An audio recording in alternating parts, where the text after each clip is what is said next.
Select করার জন্য তিনার বাড়িতে গিয়েছেন। তিনি বলেছেন যে 8 বছর বয়সে পীরের সন্ধান পেয়েছি, 10 বছর বয়সে আপন পীরের দরবার শরীফে খেদমত করার সুযোগ হয়েছে। কেবলাজান হুজুর তিনি দীর্ঘ প্রায় 40টা বছর আপন মুর্শিদের কদম মোবারকে নিরলস খেদমত করেছেন, আল্লাহ রাসূলকে পাওয়ার জন্য যে সাধনা করেছেন। একবার কেবলাজান হুজুরকে আমাদের দাদা পীর খাজা এনায়েতপুরী বললেন, বাবা আল্লাহকে যদি পাইতে চাও তাহলে ত্যাগী হও। এই কথা শুনে কেবলাজান হুজুর চলে গেলেন বাড়িতে আমাদের দাদা জানের কাছে, বললেন যে আব্বাজান আমার পীর তো বলেছে আল্লাহকে পেতে গেলে ত্যাগী হতে হবে। তো দাদাজান বললেন, বাবা এটা বড় কঠিন হুকুম, তোমার কিচ্ছু থাকতে পারবে না। কেবলাজান হুজুর বললেন, বাবা তাহলে আমি যা পাবো আমার যা সম্পদ আমাকে দিয়ে দেন। ভাগ করে 2 ভাইয়ের মধ্যে যতটুকু ভাগ কেবলাজান হুজুর পান ততটুকু ভাগ আমার কেবলাজানকে দিয়ে দিলেন। দেওয়ার পরে সব সম্পদ বিক্রি করে আমার পীর খাজা বাবা ফরিদপুরি আল্লাহ রাসূলকে পাওয়ার জন্যে, আল্লাহ এবং আল্লাহ রাসূলকে পাওয়ার জন্য আমার পীর কি করেছেন এগুলি যদি আমরা বলি তার ত্যাগ তিতিক্ষার কথা, এগুলি তো কয়েকটা রাত লাগে। আল্লাহ রাসূলকে পাওয়ার জন্য তিনি সব কিছু বিক্রি করে আপন পীরের কদমে নজরানা দিলেন। খাজা এনায়েতপুরী তাৎক্ষণিকভাবে একটু জালালি হলো, বললেন, বাবা পীরের কাছে যা কিছু নজরানা দেওয়া হয় এটা আমার আল্লাহর দপ্তরে জমা থাকে। এই শুরু হলো আমার রিয়াজত। এরপরে বললেন, বাবা 2 দিনে একবার খাবা, 3 দিনে একবার খাবা, 7 দিনে একবার খাবা। অন্যদেরকে 2 বেলা খাবার দেয়, আমাকে 7 দিন পর পর অর্ধ চামচ ভাত অর্ধ চামচ তরকারি দেয়। এইভাবে করে করে দীর্ঘ 40টা বছর আপন পীরের কদমে বিশ্বওলি খাজা বাবা শাহ সুফি আল্লামা মাওলানা ফরিদপুরি কুদ্দুস সিরহুল আজিজ খেদমত করলেন, আল্লাহ এবং আল্লাহ রাসূলকে রাজি আর খুশি করলেন। আমরা বলি আলহামদুলিল্লাহ। এবার একটি পয়েন্ট বলেন, আমরা কি বিশ্ব জাকের মঞ্জিলে আসার পরে আমার পীরের দরবারে বিশ্ব জাকের মঞ্জিলে আসছি বিধায় তিনি বিশ্বওলি? আমরা যদি দরবারে না আসতাম তিনি বিশ্বওলি হতেন না? ব্যাপারটা কি এরকম? তিনি যাকে রাজি খুশি করে আল্লাহর ওলি হয়েছেন, বিশ্ব ওলি হয়েছেন, জমানার মুজাদ্দিদ হয়েছেন। আমার কেবলাজান হুজুর তাকে রাজি খুশি করেছেন বিধায় তিনি বিশ্ব ওলি। তাহলে আমরা আসলাম কেন? আমাদের লাভ কি? আমরা এখানে আসে কি পেলাম? এত বড় মহাকামেল, এত বড় মহাওলি বিশ্ব ওলির কদমে খেদমত করতে পেরে আমরা আমাদের জীবনকে ধন্য মনে করি। আমার ভাইরা দীর্ঘ 40টা বছর আপন পীরের কদমে খেদমত করলেন। এবার বলেন, এই দীর্ঘ 40টা বছর কি তিনি শুধুমাত্র নামাজ কেমনে পড়তে হয়, নামাজের আরকান কয়টা, আহকাম কয়টা, উযু কেমনে করতে হয়, গোসল কেমনে করতে হয়, টুপি কেমনে পড়তে হয়, দাড়ি কেমনে রাখতে হয়, জুব্বা কেমনে পড়তে হয়, কাপড় কেমনে পড়তে হয়, এইগুলি 40টা বছর ধরে শিখেছেন? এগুলি শিখতে গিয়ে 40 বছর সময় লাগে?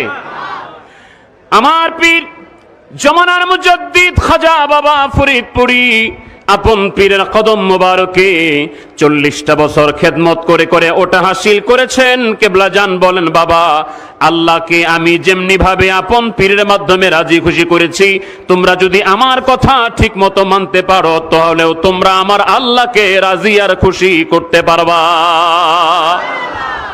আমার পীর বলেছেন, বাবা আমার কথার মধ্যে কোনো ঝুট নাই, আমার কথার মধ্যে কোনো মিথ্যা নাই, আমার কথার মধ্যে কোনো ভেলকিবাজি নাই। বাবা আমার কথা যদি তোমরা ঠিক মতো মেনে চলতে পারো তাহলে দুনিয়াতে থাকতেই তোমরা নগদ বেহেশত কামাই করে কবরে শুইতে পারবা। তাহলে আমরা বাহ্যিক নামাজ এগুলি আমাকে পড়তেই হবে, ইউ হ্যাভ টু প্রে। আমাদেরকে শরীয়তের নামাজ এগুলি পড়তেই হবে। তাহলে বিশ্ব জাকের মঞ্জিলে আসলাম কেন? আমার বাড়ির পাশেই মসজিদ ছিল, সেখানে আমার ইমাম সাহেব আমাকে শরীয়তের নামাজ শিখাতে পারতেন। আমাদের বাড়ির পাশে মাদ্রাসা, মুহতামিম সাহেব আছে, মুহাদ্দিস সাহেব আছে, তিনরা আমাদেরকে শরীয়তের মাসালা মাসাইল শিখাতে পারতেন। তাহলে আল্লাহর ওলির দরবারে আসলাম কেন? আল্লাহর ওলির দরবারে আসলাম আমার আল্লাহকে পাওয়ার জন্য। আমার ভাইরা, আমার কেবলাজান বলতেন, বাবা ছোট্ট একটা আমের আটির ভিতরে বিশাল একটা আম গাছ লুকায়িত থাকে, একটা বাস্তব। একটা তালের আটির ভিতরে একটা বিশাল তাল গাছ লুকায়িত থাকে, এটা বাস্তব। বাট বাবা একটা ছোট্ট বটের বীজের মধ্যে বিশাল বট গাছ লুকায়িত থাকে, এটা বাস্তব। বাবা ঠিক তেমনি ভাবে বাম স্তন 2 আঙ্গুল নিচে চামড়া হাড়, এর ভিতরে এক টুকরা গোস্ত, যেটাকে ইংরেজিতে বলা হয় হার্ট, বাংলায় বলা হয় হৃৎপিণ্ড, আরবিতে বলা হয় কাল্ব।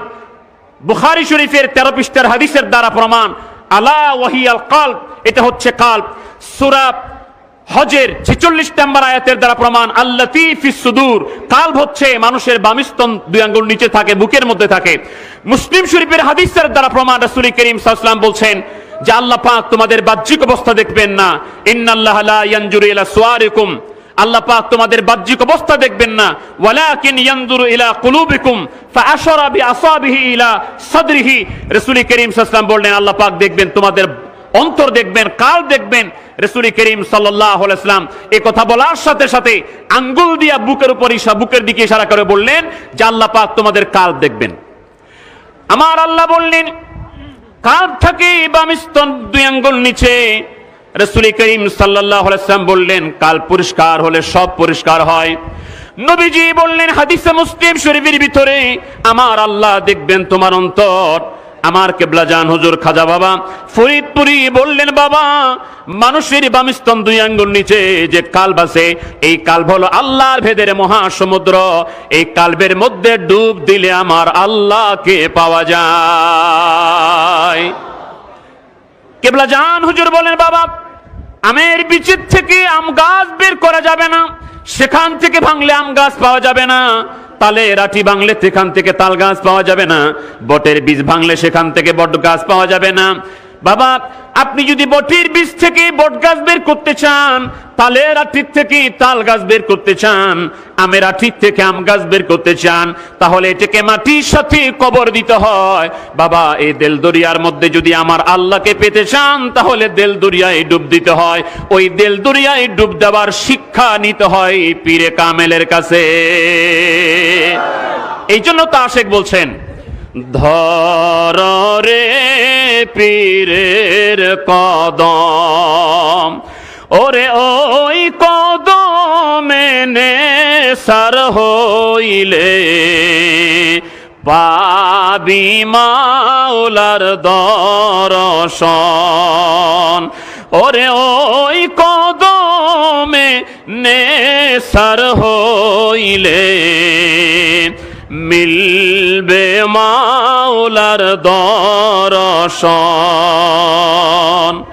শোন বলি রে জাকের ভাই বোন, করবি যদি দেল রোশন, আমার খাজা বাবার পদতলে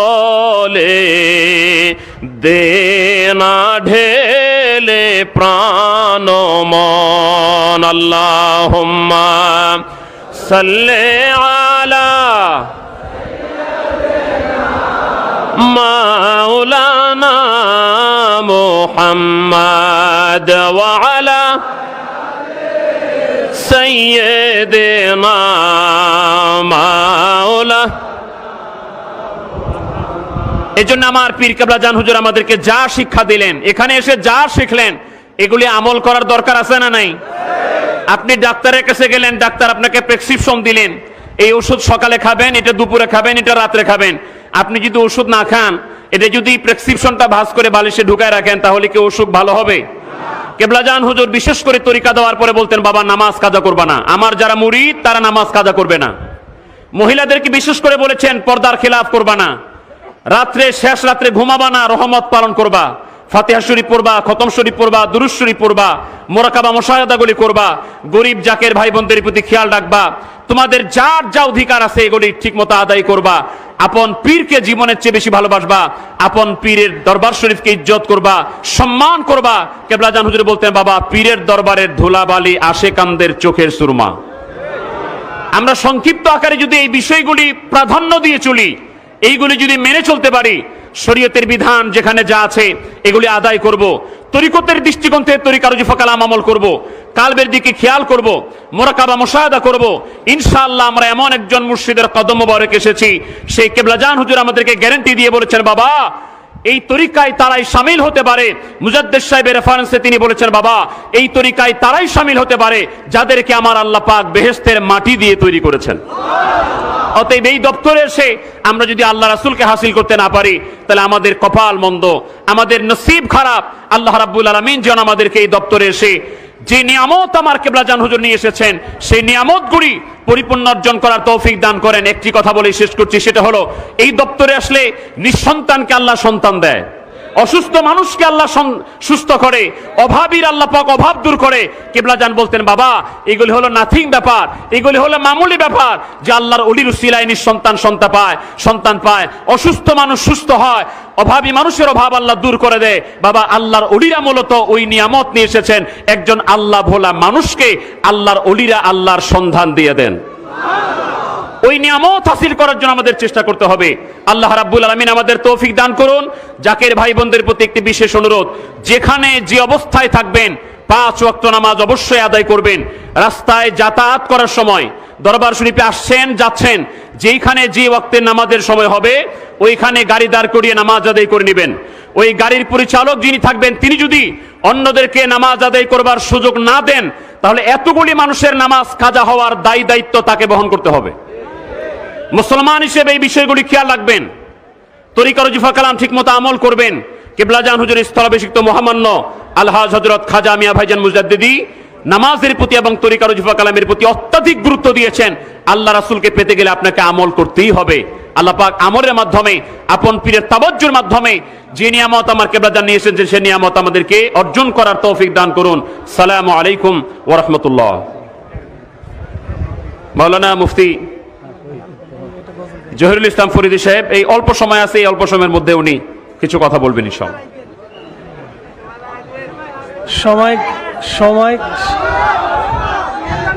সময় কম, শোনেন, সময় কম, কাজ বেশি, এর নাম আট্রসি। আমার মন মজায়া রে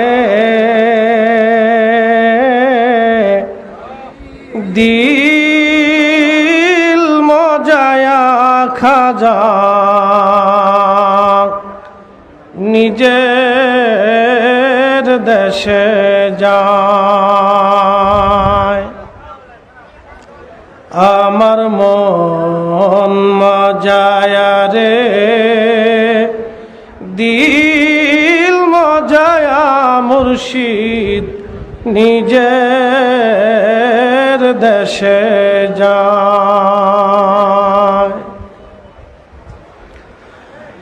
ও মুর্শিদ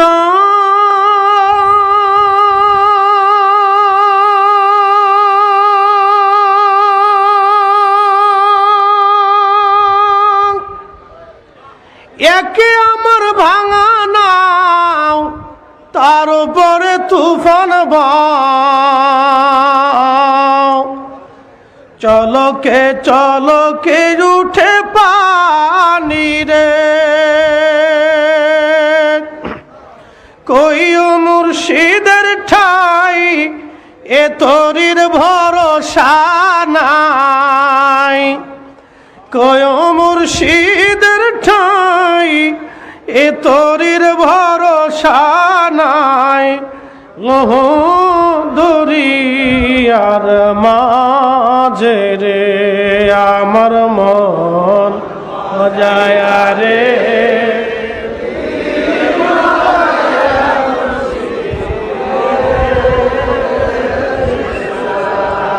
মন মজায়া রে দিল মজায়া দয়াল নিজে দেশে যায়।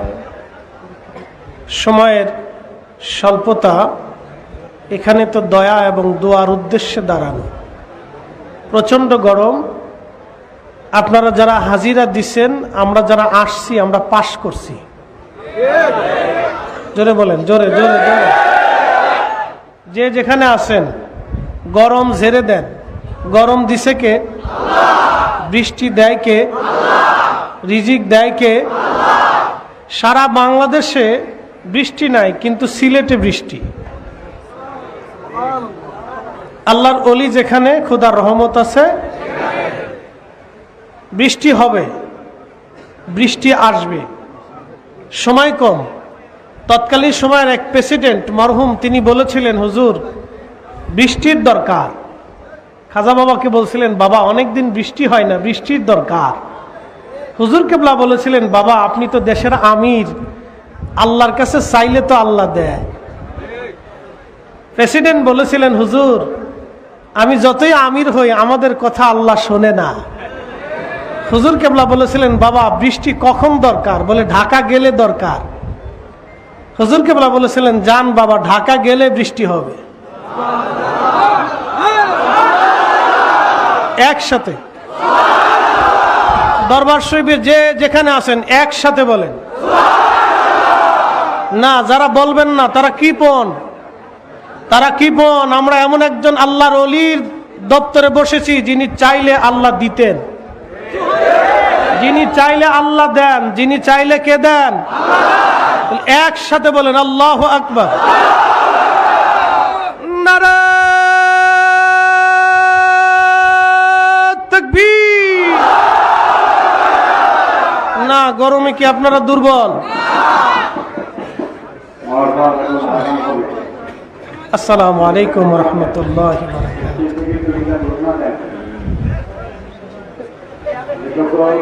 নতুন ভাই বোনেরা যারা বিশ্ব হওয়ার জন্য দয়াল নবী রাসূলের পাক সাল্লাল্লাহু আলাইহি ওয়াসাল্লাম